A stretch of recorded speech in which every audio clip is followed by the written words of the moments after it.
Okay, thanks for tuning into this rubber stamp show and tell. What we have here is a wood-mounted rubber stamp by PSX, the Personal Stamp Exchange, okay? And I'm doing a video on this because I've considered PSX to be the most finely crafted wood-mounted rubber stamp of its day or that ever will be, okay? And we'll go into what makes this such a special crafted piece here, okay? Now, PSX has long been out of business, and I wouldn't do this for any company, but I've always been an admirer of their craftsmanship and their product that they put out there with, just such beautiful craftsmanship and art, artistry that went into the making of each one of their rubber stamps right here. This is a little witch right here, and I didn't have any of their stamps because it wasn't my thing. One of their things was selling these botanicals, I think they called them, these floral types of pieces. And those ones I think were the most popular of their line. Those ones I saw the most. Okay. But I don't know. My mom was getting rid of a bunch of her stamps, and this one was in there. So I thought, let's do a little video on this one, because I don't see anything else out there like this in terms of, I don't know, whatever historical types of information on a lot of companies and, I don't know, rubber stamp entities that have been out there before. Okay. Okay. So what makes this such a finely crafted product right here, or stamping tool here, which it is, an art tool? Okay, the first thing, let's start off right on the top here. This is a pad printed image up here. I didn't know if they were doing screen printing on the tops here. I have a feeling that it was a stamp that in some sort of mechanism, they were printing down on the tops of these blocks like this. So giving it this really detailed, super consistent ink impression, which is hard to do on a porous piece of wood like this. But that image was always really beautiful on here, okay? All right, so that was the first thing. Beautiful indexing, okay? Most stamps companies out there, we used Mylar laminated stickers like this, to put on top of the wood like that for complete consistency and everything like that. Protects you from the, staining and everything like that because it's, sticker up top like that. That being said, when it's printed right on the wood, it's a kind of a better crafted product like that, okay? But it's hard to do. But I guess the way PSX was doing it in mass, they figured out some kind of system to do it and to get that right on top of there. But that takes more time than those stickers like that. And inevitably when you're doing stuff like that, you get mistakes too. So there's some printing things that they didn't come out. It smeared in a little bit of a grain in the wood or something like that, or it ran in the grain of the wood. And they probably had to toss it out, so there was probably a lot of waste like that. Okay, this block like this is this non-hourglass shaped type, which is the most, consistent one used in the industry, okay? Now, there was one manufacturer that made this type of profile, and I would guess that's where PSX got it from.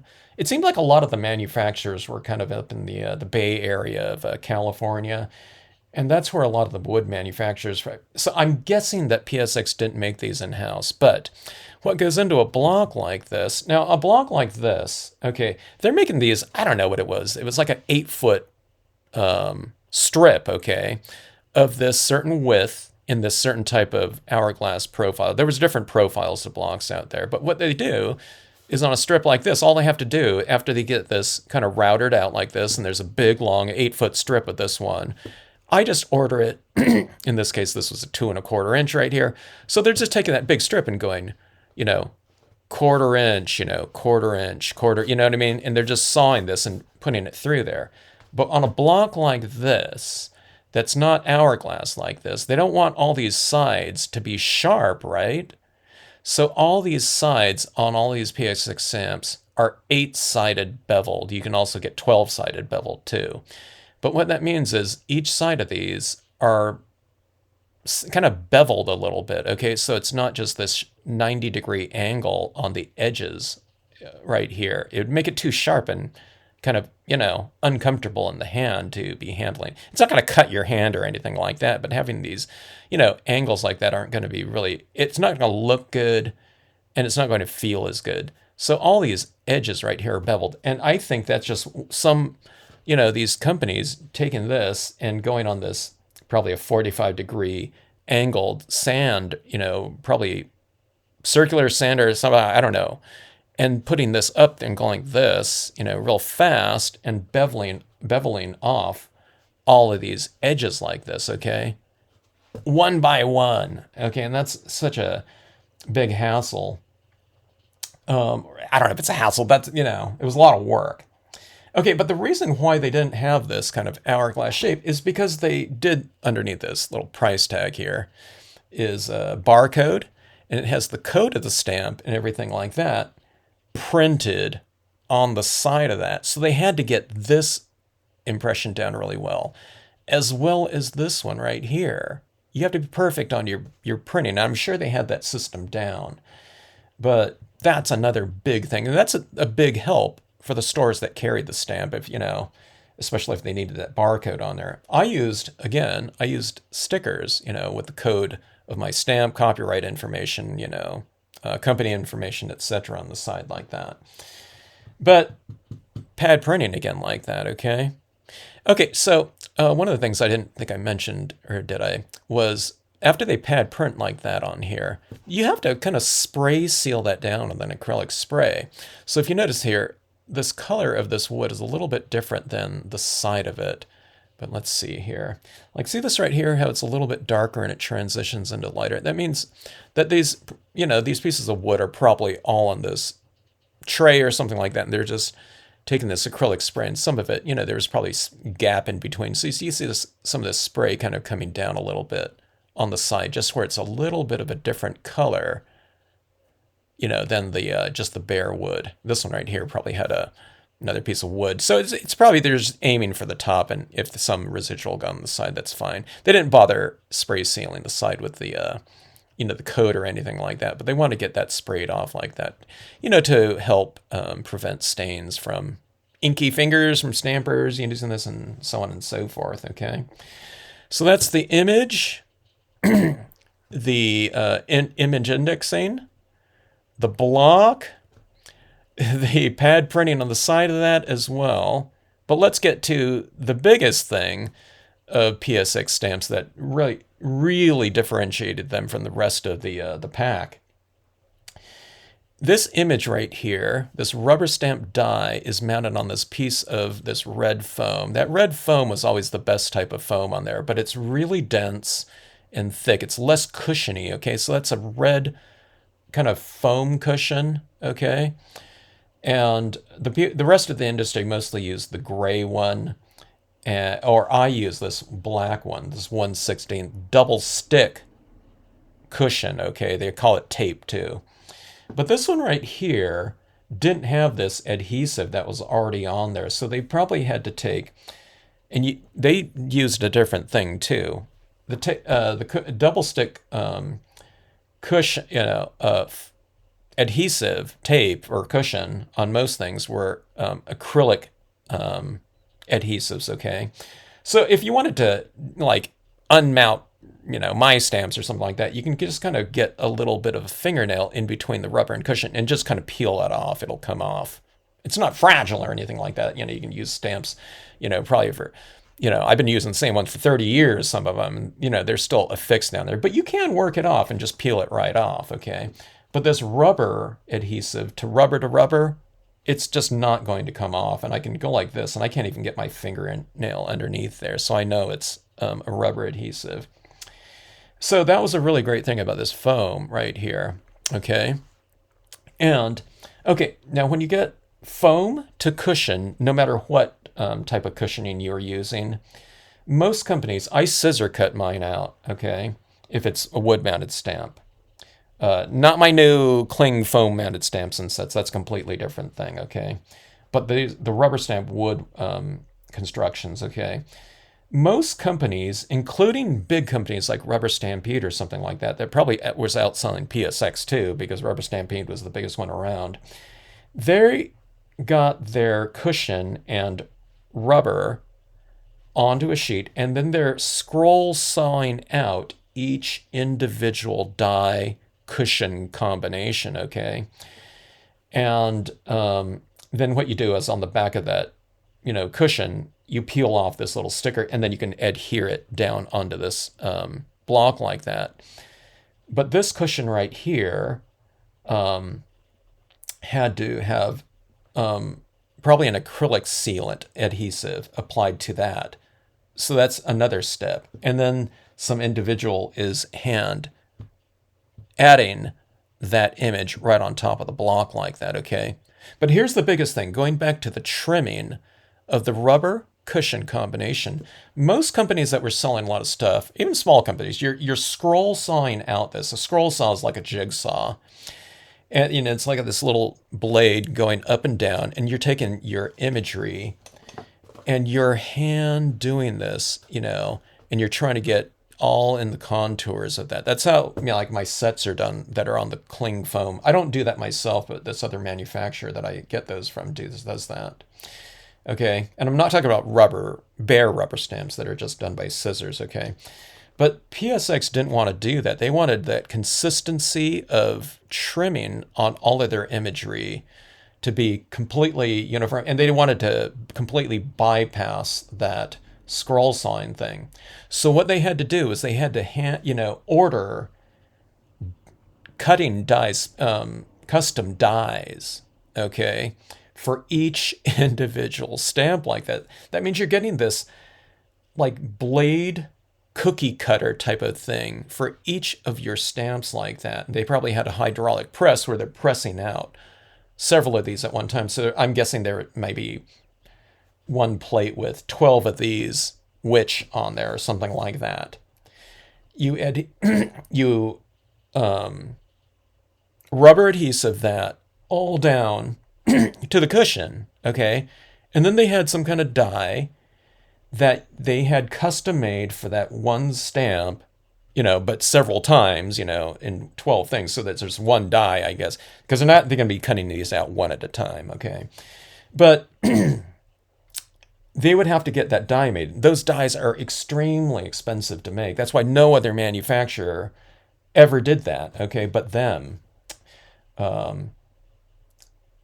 But then someone had to get that and line it up, with that cutter, so that they're not cutting into the imagery. And this punch right here is really closely cut to this image right here, which means they had to be pretty exact in lining it up, okay? And then they hit this button and the acrylic thing comes out, and all of these, little cookie cutter things are popped out of the, the master sheet or something like that, and then they adhere it to that, okay? But to make that type of thing practical, they had to be selling tons and tons of different images. When I started Stampscapes, I thought, okay, do I manufacture my own stamps, or do I have some other company manufacture them for me? And I thought, okay, just out of kicks, I thought, I'm going to ask the best company out there, with the best crafted product, do you make stamps for other companies? Would you think about it? I contacted PSX, and they said they don't do that for any other companies, and they hadn't even thought about it. But they thought, well, I don't know, what do you have in mind, or something like that. And Stampscapes wasn't around at the time, and I just said, well, I'm looking to making initial inquiries to see if someone will do that. And they said, in order for this type of process right here, the minimum quantity that would make it practical for them to do it, and it's all about that die cut, thing on there. They had to make up 20,000 of that one image. Not only that, per year, to make that a practical type of operation to do with the way they do things.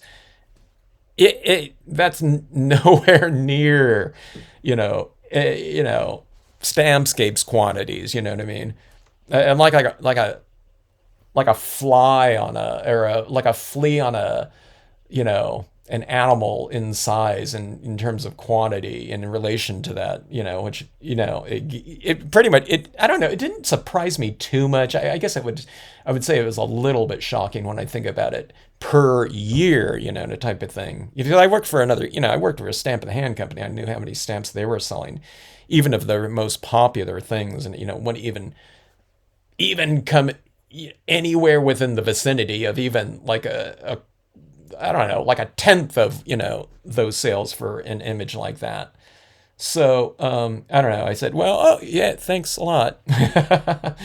So, anyways, needless to say, they didn't make stamps for any other company other than themselves. Their margins must have been like really small. And maybe that's why they're gone. I don't know. But, anyways, such a beautiful product. And I thought, let me do a little video on this one because, there's not going to be any other wood-mounted types of things like this ever again.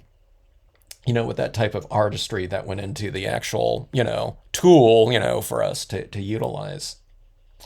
I didn't even own any PSX stamps either. I'm not really a botanical type of stamper or anything like that, even in my personal collection. But my mom was getting rid of a bunch of her stamps that, she didn't really stamp anymore. So she was getting rid of a bunch of those things. And one of them was a PSX stamp right here. So I thought I'd do a little video on it. It's not really even indicative of, like you know, the PSX stamps I think that most people think about, which again are these larger kind of botanical based images. But anyways, my mom picked that up at Paws on Main. It has their little tag on here. They're still around. They're in Cambria, California, if you're ever up by the central coast of California, like Hearst Castle area or something like that. Drop in on Paws in Maine. Walk into a cool, probably old school type of store. There's a lot of still wood mounted stamps on the walls and things like that, and kind of a really cool little town there. I hadn't been up there, but once or twice or something like that, but it's within shot of where my mom lives and where I grew up in Lompoc, California. But anyways, that's it for PSX stamps like that. You're looking at the finest crafted type of product of its type. I'm not talking about in terms of the designs or anything like that, which were good too, but just in terms of the construction of the wood-mounted stamps. So my question for you is, did you have any, PSX stamps? Everyone that I ever talked about, always loved them. And, did the craftsmanship of the stamp stand out to you at all? Or I think mostly it did to people. I think people appreciated it. But, coming from a manufacturing standpoint, I was really marveled at all the work that went into something like this. I'm looking at the price tag on this one right here. This is $5.95. Now, my mom probably picked it up, 20 years ago or something like that, 25 maybe, or something like that. But that means the wholesale price on this was something like $3, or less, on something like that. And with all the work that went into every step of this thing, I can't imagine their margins per stamp could be very high at all. And the thing about that is that when you're selling in quantities of, or manufacturing this in quantities of 20,000, you're probably selling it to big chain stores or something like that. Okay. And when big chain stores say, okay, we want 5,000 of your 20 most popular stamps or something like that. I'm talking about to, companies like that, not little micro companies like us, like Samscapes, but they're asking for like 25% off the wholesale price, okay? In order to order that type of, quantity. So the margins on each individual stamp like that must have been minuscule, knowing what goes into the, the construction of this type of thing. I don't know. Maybe that's why they're not around any longer. I don't know. But while they're around, beautiful, beautiful stuff. Really fantastic company. Really awesome catalogs. And just, left a really fantastic mark on the industry. And, a lot of the stamps are still out there. You can still find them on, resale sites and everything like that, auction houses. But I don't know if you ever take a look and, you're ever using one of your stamps, take a look and see these little things maybe you didn't notice before, like the beveling on all these things like that 8-sided beveling. I think a lot of people think that it just comes out of a machine like that, but that's all hand done, each one of these little bevels on that, are hand done by someone in mass quantities, yes, but still by hand. And it's really amazing what went into the construction of these pieces. Anyways, thanks for watching, and thanks as always for tuning into the Stampscapes channel.